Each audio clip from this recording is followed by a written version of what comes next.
Nature of this program, viewer discretion is advised. It's every police officer's worst nightmare. A moment he hopes will never come. A moment that could mean the difference between life and death. Tonight, on the world's scariest police shootouts. Shots are being fired from AK-47. There is an officer down. With more and more criminals armed with guns and willing to use them, being a cop has become an extremely dangerous job. To wear a badge these days takes more than a desire to protect and serve. You've got to have courage. Enough courage to stare down the barrel of a loaded gun. Suspect vehicle is moving.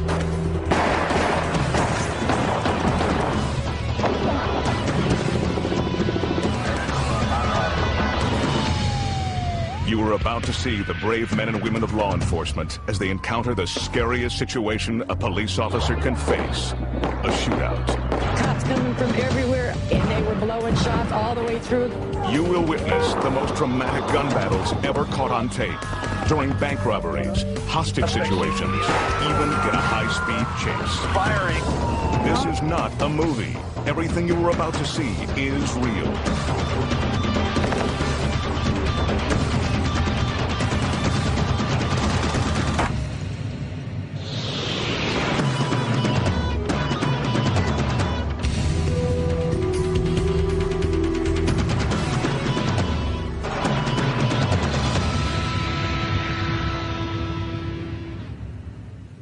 Good evening. I'm Sheriff John Bunnell. Tonight you'll see police officers in their most dangerous moments on the job, during a shootout. I should know, I've been in several shootouts myself. There's no telling when a police officer will have to draw his weapon to uphold the law. Sometimes a shootout can erupt when you least expect it. Monroe, Georgia, 2:49 a.m. For Walton County Sheriff's Deputy Henry Bo Huff, this routine traffic stop will turn out to be anything but routine. That's right. Reading that stop, you're doing 88 miles an hour. 55.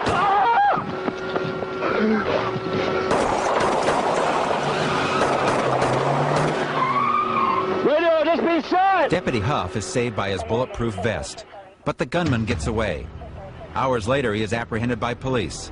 It turns out he's a 15-year-old boy joyriding in his grandmother's car. That's right. Watch closely. Deputy Huff takes the full force of a .38 caliber bullet right in the chest. 55. Took about 3 seconds to be over with, and I never knew what happened. If it hadn't been for the vest, I'd just be laying out on the road. Deputy Huff is only slightly injured. Since joining the Sheriff's Department, Huff has never gone out on patrol without wearing his vest. Reading that stop, you're doing 88 miles an hour. 55. On this night, the vest saved his life.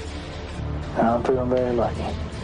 As you can see, got 2 bullet holes in the shirt. If it hadn't been for a vest, they would be in me.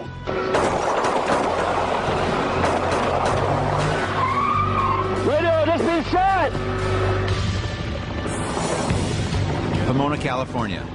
What you're about to see is a deadly combination. A shootout during a high-speed chase. The action is captured from above by helicopter pilot Bob Turr. Driver is now driving at 65 miles an hour. Very dangerous situation. A gunman has carjacked a truck and ordered its driver to speed through traffic. The suspect is one of 4 men who just committed a home invasion robbery. In this situation, it was a hostage type thing. He had a suspect, and he was armed and dangerous. He'd already shot a police officer in Pomona, and now he had a hostage in the vehicle. He pointed the gun at me, and I said, you know, I don't want to die, I'll do what you want.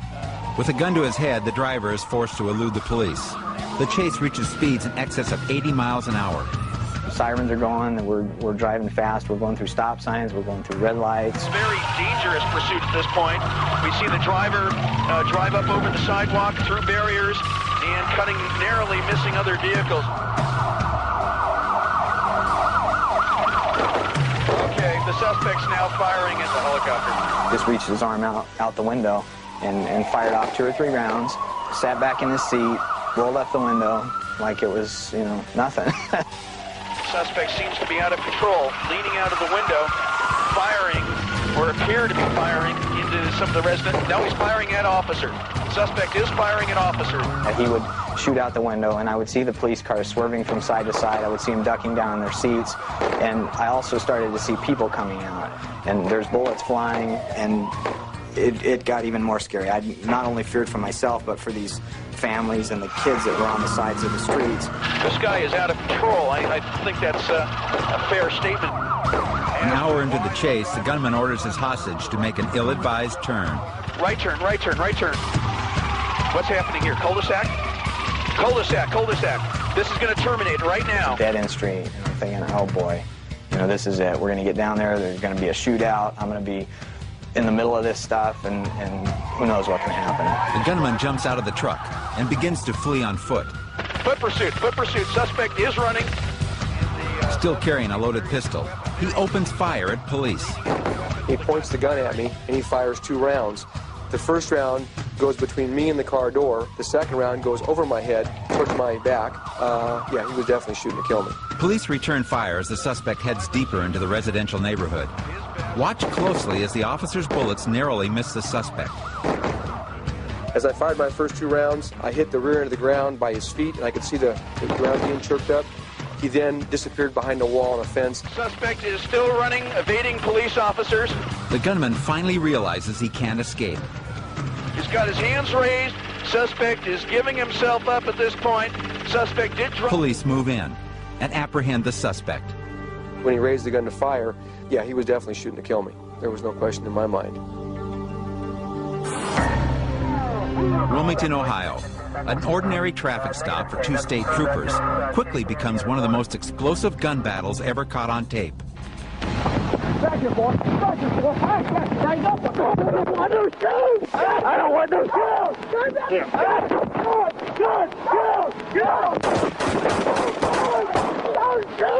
The action is captured on a video camera positioned inside the trooper squad car. It begins simply enough with the troopers pulling over a Suburban for driving with expired tags. So you borrowed the vehicle? As the trooper questions the driver, the passenger remains in the vehicle. Unbeknownst to the trooper, the Suburban is packed with a large arsenal of illegal weapons. Okay, wait a minute. Any guns, knives, clubs, stuff like that on here, sir? I don't want to go in and search and fill myself. I'm not searching through your stuff, sir. I'm going to put you in my car. Clearly, the suspect has something to hide. No, but I don't want to be violated like this. All right, sir, then I'll arrest you for not having a driver's license, and then I'll search you, and then I'll put you in jail. Now, how do you want to play it? At this point, the driver runs back to his vehicle. The passenger, later identified as his brother, jumps out of the car and pulls out a semi-automatic handgun.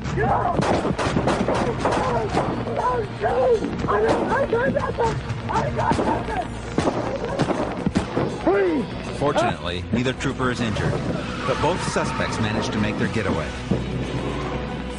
The suspects are later identified as Chevy and Shane Kehoe, suspected members of a white supremacist group. It was Shane Kehoe who fired his handgun at the troopers. Although the trooper gets off several shots at close range, it seems impossible that Shane Kehoe isn't hit. The video tells the real story. So you borrowed the vehicle? When Chevy Kehoe walks back to the squad car, he is simply trying to divert the trooper's attention. Going to see if you have any. Watch as Shane Kehoe puts on what officers believe to be a bulletproof vest. Now look at the gunfight again. It is thought that Shane Kehoe was actually shot 3 times, but his vest stops the trooper's bullets. Later in the day, another trooper spots Chevy Kehoe. Kehoe jumps out of his car and fires 26 rounds at the squad car before fleeing again. A search of the Suburban reveals enough weapons and ammunition to equip a small army. Considered armed and very dangerous, Chevy and Shane Kehoe are still on the run.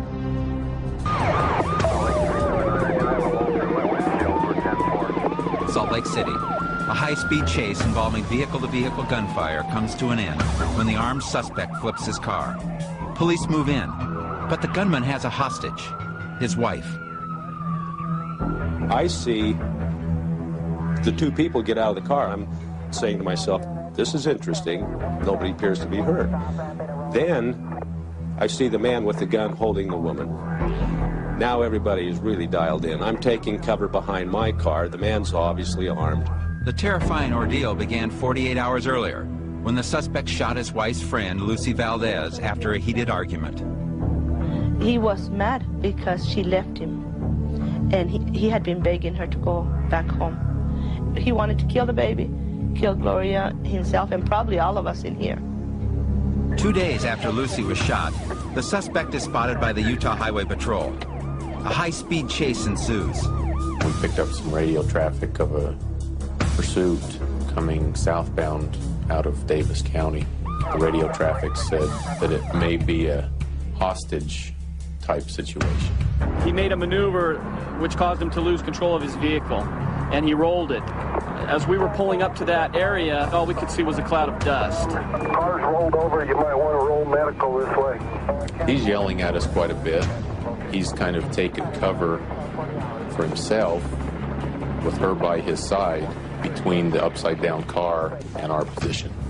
The suspect appears agitated and begins to point his weapon in the direction of the officers. I don't know what his thought process was, but I know at a certain point he decided this is where it's going to end. The subject has his back towards that frontage road, and he will shoot. Then, without warning, the suspect turns the gun on his wife.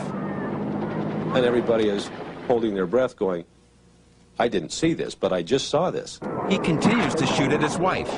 The police are forced to take action. He was using deadly force against her, and we needed to stop that action.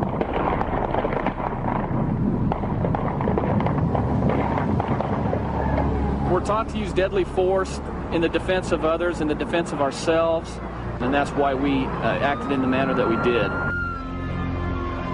The suspect later dies of his wounds. His wife is airlifted to a local hospital. Miraculously, she survives. Minneapolis, Minnesota. As police converge on the home of a suspected drug dealer, one of the officers captures the action on his personal camcorder. A canister of tear gas is fired into the house. As officers break down the door, the gunman opens fire.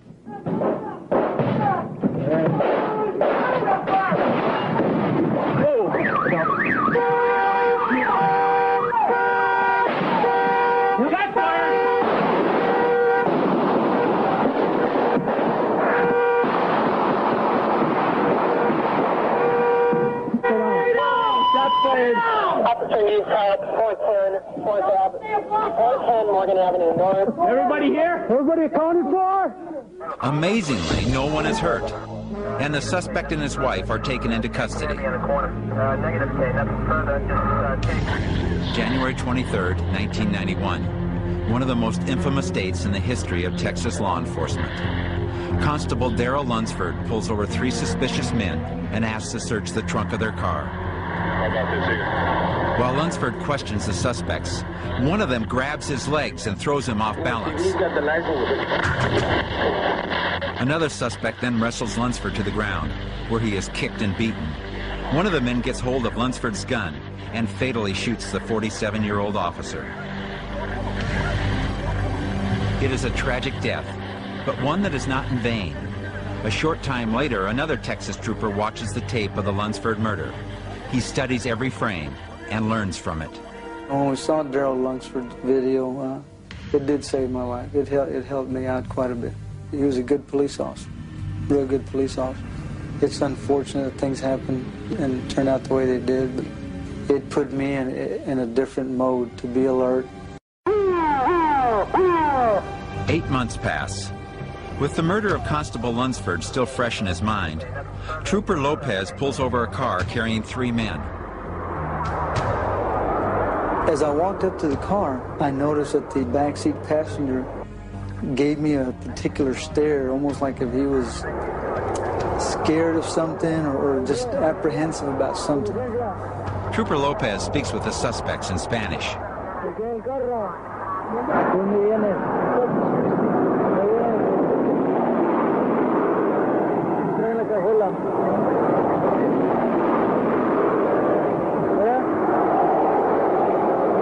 and asked what they had in the trunk. I said, well, y'all mind if I look in the trunk? And they said, no, go ahead. The front seat passenger was adamant about wanting to get out of the car for some reason.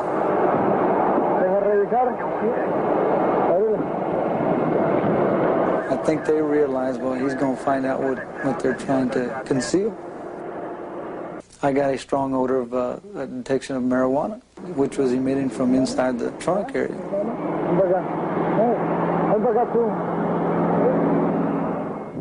The other two men get out of the car. Now watch how closely Trooper Lopez comes to getting killed. The suspect reaches for his gun. Lopez sees this, shoves the suspect, and takes evasive action. All I could think of was drawing my gun. But at the same time, I'm thinking, let me gain a little distance between him and myself. Lopez's quick thinking enables him to avoid certain death. Amazingly, while running away from the gunman, Lopez is able to draw his weapon and fire. His first shot finds its target.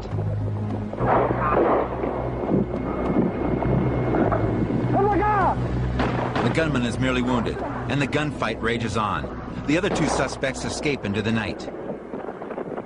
Lopez continues to shoot it out with the suspect, then takes cover in the darkness before making his way back to a squad car. Another trooper responds to his call for backup.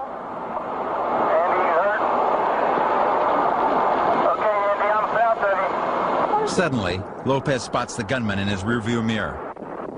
I see him behind my patrol car. So I threw the microphone down and went after him again. Listen as another gun battle erupts.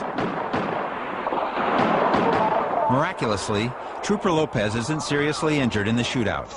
Despite the number of shots fired, he is grazed only once. The suspect isn't as lucky. A manhunt ensues, through the night and into the next day. Police eventually capture the other two suspects. When police officers are forced to fight back against armed and dangerous criminals, they're hailed as heroes. But these brave men and women don't consider themselves to be anything special.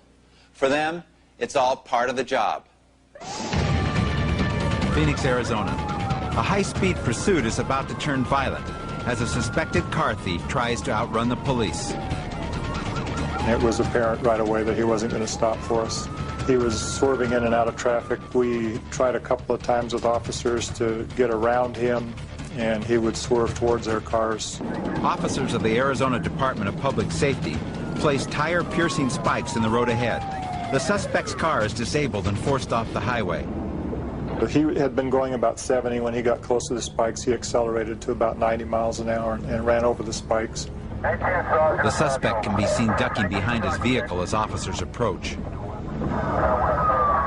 Suddenly, he steps back into view wielding a pistol. Drop the weapon now! The officers reload their weapons and cautiously approach the injured suspect. Shots fired, suspect was down, I was involved in the shooting. I want to advise supervisor. Watch again as the suspect takes aim at the police. At that time, everybody could see that he had a gun in his hand, and unfortunately pointed the gun at the officers. And he was given a command several times to drop the gun and just wouldn't do it. It was the suspect's choice to do what he did, and he left us no choice. He was given the opportunity to surrender, and he didn't do that. The suspect is rushed to a nearby hospital. He lives to stand trial for his crimes.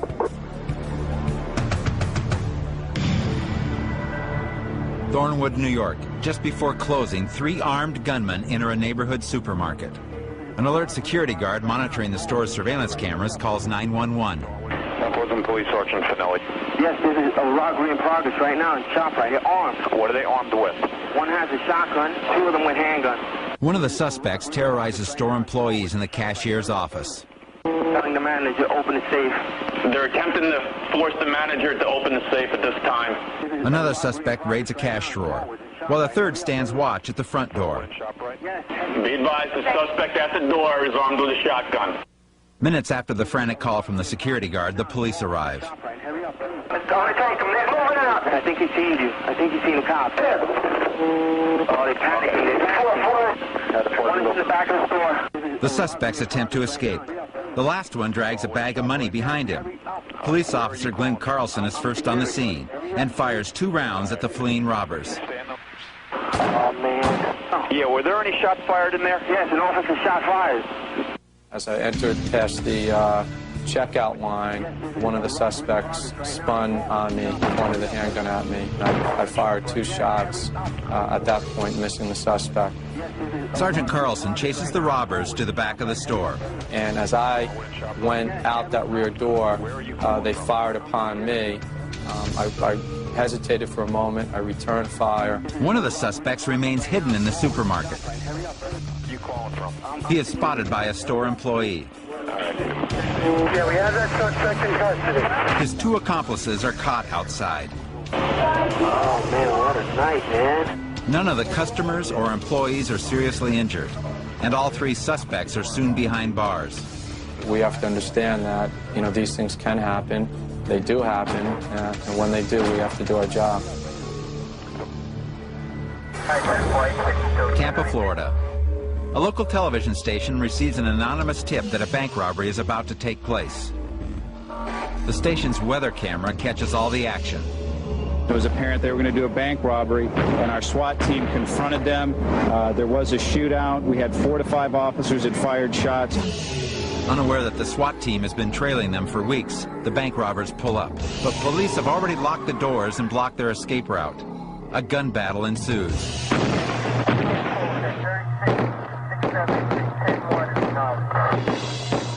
It was like the OK Corral. They started at the front of the bank, and they were blowing shots all the way through. The one dude got over here. They were still shooting, took him down right there. Cops coming from everywhere. I've never seen anything like that. That's my first time ever seeing it. I'm still shaking from it. They was pursuing them all across over there. They was down. I thought I seen them shooting over there. It was like hell. Police try to disorient the robbers with concussion grenades. But the suspects keep moving. The police have no choice but to open fire. The shootout continues as the suspects run around the side of the bank. It was perfect. When these people jumped out of the car and ran to the door and hit that locked door, I personally would have loved to have seen the look on their face. 2 of the 3 suspects drop their guns and surrender. The 3rd is taken down by the SWAT team. Shelby, North Carolina. A dangerous standoff has developed in the parking lot of the city's police department. It is 1 man with 2 guns against dozens of officers. To have a man show up with 2 guns, cowboy style, in your parking lot is just not something we trained for. The bizarre incident began down the street at the Social Security office. There, the suspect held up an armed guard at gunpoint and stole his revolver. Shelby Police Captain Shell Byers is one of the first to be confronted by the suspect. Had a .38 in his left hand, had a .357 in his right hand, and he pointed the .38 directly at me, and at that time I thought he was going to kill me. Moments later, the man is surrounded. Realizing that he is outgunned, he simply kneels on the asphalt, waving his 2 pistols in the air. Police negotiators try their best to talk the man into dropping his weapons. Although we were attempting, there was very little dialogue between the suspect and the police. The standoff has now lasted for 39 minutes, and the police have made no progress with the gunman. Then suddenly, the suspect discharges his weapon. The police return fire.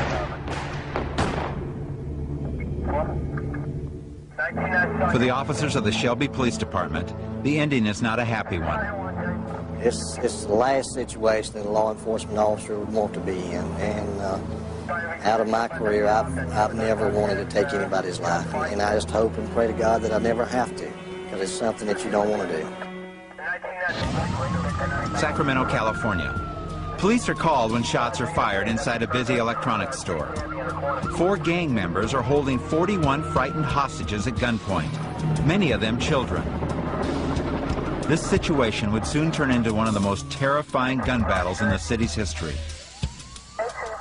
Inside, the heavily armed gunmen are demanding $4 million and safe transportation to their home country of Thailand. They also want bulletproof vests. A police sergeant strips down to his underwear to prove he's not armed and hands over his vest. A hostage retrieves the vest. Moments later, she and her 2 children are released. Later, another woman and her children are allowed to leave. Night falls, and the terrorists warn that they will begin shooting hostages if their demands are not met. Mostly the threats were just to kill us, actually.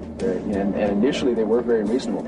But about 6 o'clock, as deadline after deadline passed, they got, the tension rose. They got more and more panicked.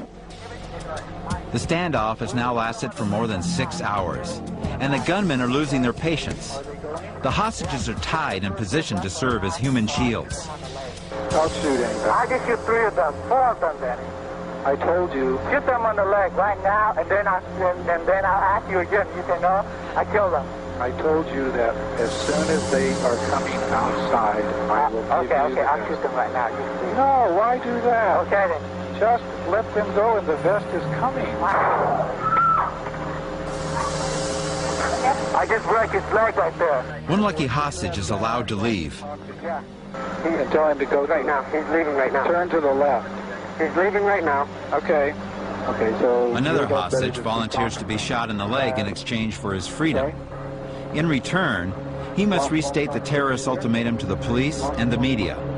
Meet our demands, or the hostages will die. How do you do? Hello? Hello? Okay, what happened? You shot him in the leg. Who did? One of the gunmen. Okay. Can you tell me which one, or would you rather not? Two. Number 2. That's the guy that is always angry. Yes. Nearly 8 hours into the siege, negotiators agree to give the gunman another flak jacket. No, I'm the boss. When I say send them out, you send them out. Hello? A female hostage is tethered with electrical cord and sent outside to retrieve the vest. The SWAT team knows that the gunmen are just minutes away from executing the hostages. A police sniper fires, but misses the hooded gunman. A flash grenade explodes and a hostage escapes.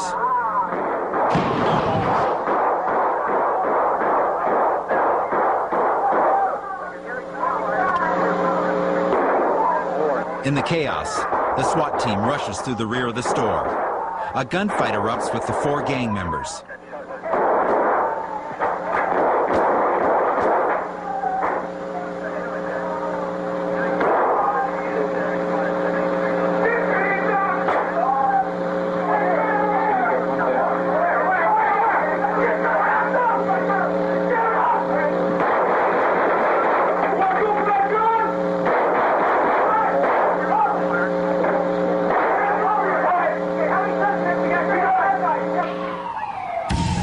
After it began, the crisis is finally over.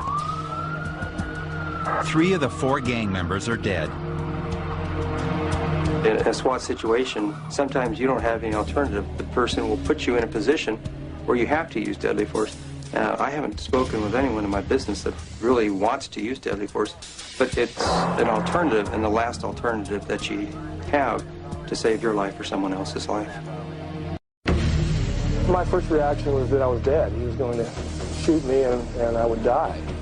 At a Wells Fargo bank in Buena Park, California, Paul Wing, an off-duty police officer, finds himself face-to-face with an armed bank robber with a violent past.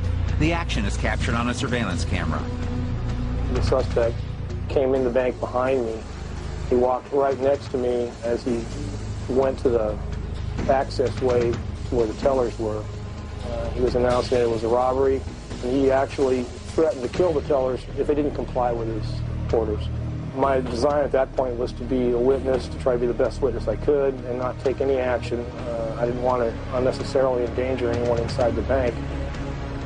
He lowered his gun down the line of tellers, and I suspected he was going to shoot the teller. And at that point, I didn't feel I had any other options but to draw and fire. Officer Wing's first bullet strikes the gunman in the chest, but does not stop him.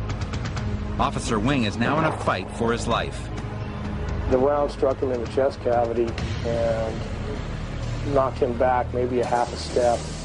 Both of his arms went up and he fired a round in the air. He started to bring the gun down towards me, and I tried to shoot him again, but my gun had jammed. He started firing at me at that point. I was extremely scared. My first fear was that he would kill me. As bullets whiz within inches of Officer Wing's body, He struggles to his feet and somehow gets his hands on the bank robber's gun.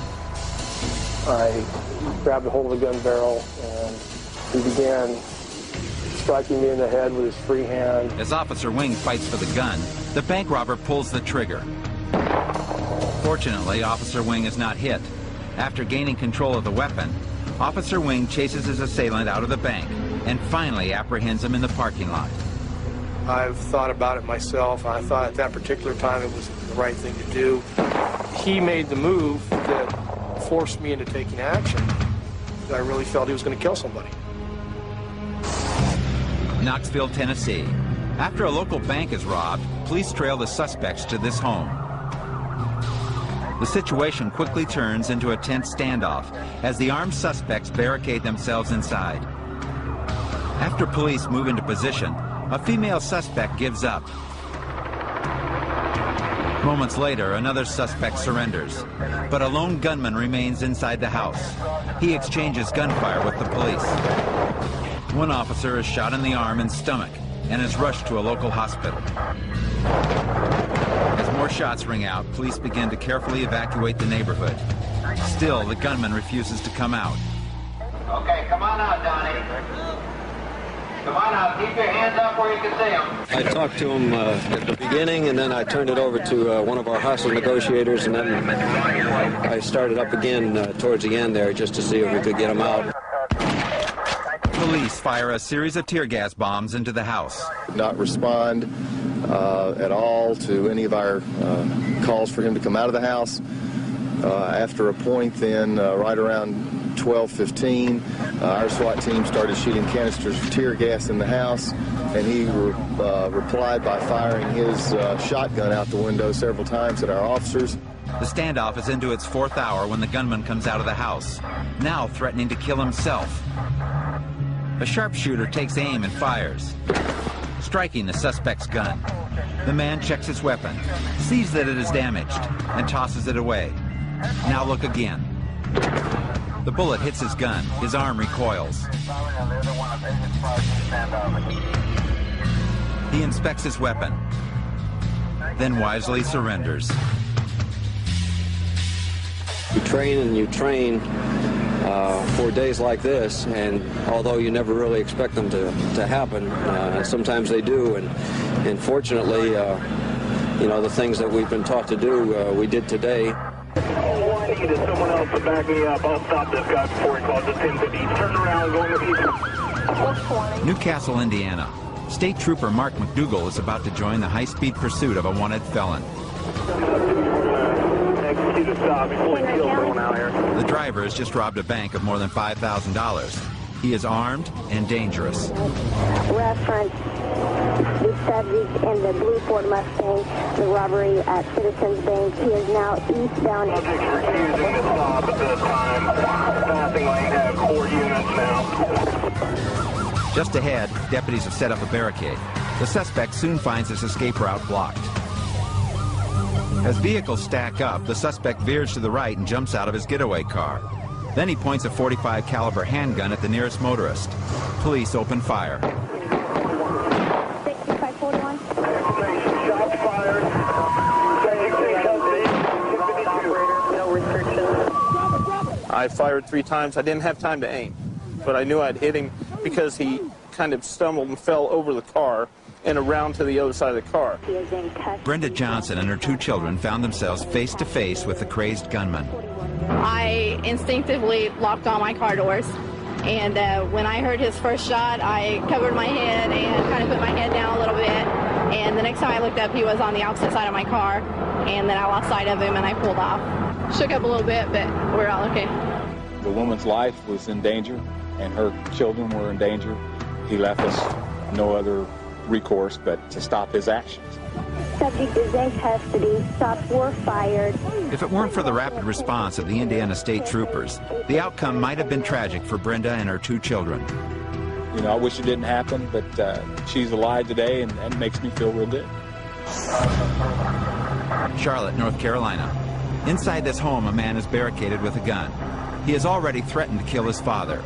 Pleas from both his parents and the police go unheeded. The desperate man has fired his weapon 3 times.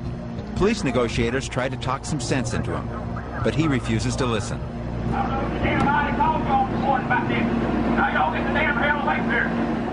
After more than 4 hours, the negotiators are finally able to coax the man out on his porch, but he still won't lay down his gun. Get everybody away from here. Did you talk? Tommy, you want to talk? The police restate their position. Drop the weapon before someone gets hurt. No, I'm not going to get down. The gunman doesn't realize that a SWAT team is just a few feet away, positioned around the corner of the house. Still pointing his gun, the man walks towards the officers. When he sees them, he raises his weapon to fire. The police have no choice but to defend themselves. In a matter of seconds, the standoff is over. When somebody makes an election to point a gun at a police officer, we don't require the officer to wait for the person to fire the gun. That person has told the officer they represent a deadly threat.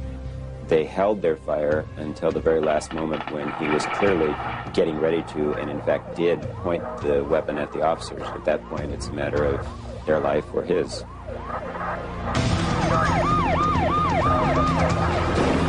All units at the Bank of America, stay down. Shots are being fired, automatic fire. Shots are being fired from AK-47. There is an officer down.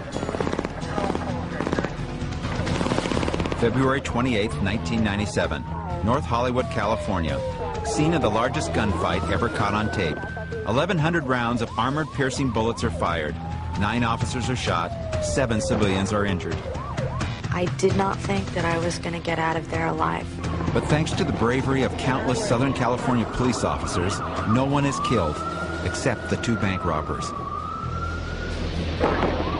After locking more than 30 hostages in the bank's vault, the 2 gunmen try to make their getaway. They start yelling and screaming, everybody down, you know, and they start shooting all over the place. But they're surprised by police. The gunmen open fire, spraying bullets at anything in their way. Jorge Vieira, a Spanish-speaking reporter for Telemundo Television, is one of the first to arrive on the scene. There was bullets everywhere. Jorge spots one of the gunmen, but mistakes him for a cop. We didn't know where the bullets were coming from or what was happening or anything. Not realizing that they are in extreme danger, they barricade themselves close to the bank robber. Jorge continues to report on the robbery, fully aware that this newscast may be his last. When I heard the bullet that hit behind the pool, at that moment I was pretty scared. I started thinking, oh, I'm gonna get killed. Several police officers are wounded. Helicopters catch the terrifying scene from above. They too become moving targets. Amidst the chaos and horror, Dr. Jorge Montes treats 2 injured officers when they duck through the front door of his dental office. I see the 2 officers on the floor, and they start screaming away, "Who's a doctor? Who's a doctor?" And I say, "I'm the doctor." He said, "Help me, I've been shot, I've been shot." Tracy Fisher is on her way back from the ATM when she is caught in the crossfire. The sound of the gunfire was death to me, While huddled behind a squad car, she is shot in the foot. and it knocked my feet out from under me. I mean, I hit the pavement. The suspect is moving northbound in the parking lot. Suspect is behind the white vehicle in the parking lot. The gunmen continue their assault. While one suspect drives, the other walks calmly beside the vehicle, blasting everything in sight. He goes about 10 yards, turn around, caps up, they're going to clip around at us. The return barrage of police gunfire is deflected by the bank robber's body armor. I don't know how many times, but heavy body armor, he's not knocking down at all. Watch closely as the gunman lurches forward, a police round literally bouncing off of him. Go for the legs. They don't have body armor on their legs. The quick-thinking police borrow high-powered weapons from a neighborhood gun shop and take the offensive when the gunmen split up. Shooting only a pistol, the gunman on foot is finally outgunned. In a burst of gunfire, his weapon is shot from his grasp. Then the gunman goes down. Squad is moving in. There's one suspect eastbound from the north side of the parking lot. The second bank robber heads into the residential neighborhood. Families take cover inside their homes as he attempts to hijack passing motorists. Calmly, methodically, the suspect transfers his weapons into the pickup. When the truck won't start, the police make their move. The gunman opens fire at the police. More shots are being fired. The officers return fire. 45 all officers out here and running into stage him. Stay down, everybody. Watch crossfire. All units watch for crossfire. Then, a direct hit by police. The suspect has fired his final shot. Calm is once again restored. One suspect on Archwood is in custody. The residents of North Hollywood will never forget this day. They will certainly never forget the brave officers who gallantly risked their lives. Hearing the officers' voices, knowing that they knew we were there, meant a lot to me. It made me feel that I wasn't alone. And what was so courageous to me is even though they were obviously in pain and bleeding and in danger, they were still concerned for the partners down below and still concerned for us, the civilians. Because of the great job that the policemen did, I believe that that's why nobody got killed, only the suspects. Fortunately, most police officers will never have to risk their lives in a shootout. But if an armed suspect chooses to brandish a deadly weapon, we must be willing to use whatever means are necessary to protect innocent lives. For the world's scariest police shootouts, I'm Sheriff John Bonnell. Good night.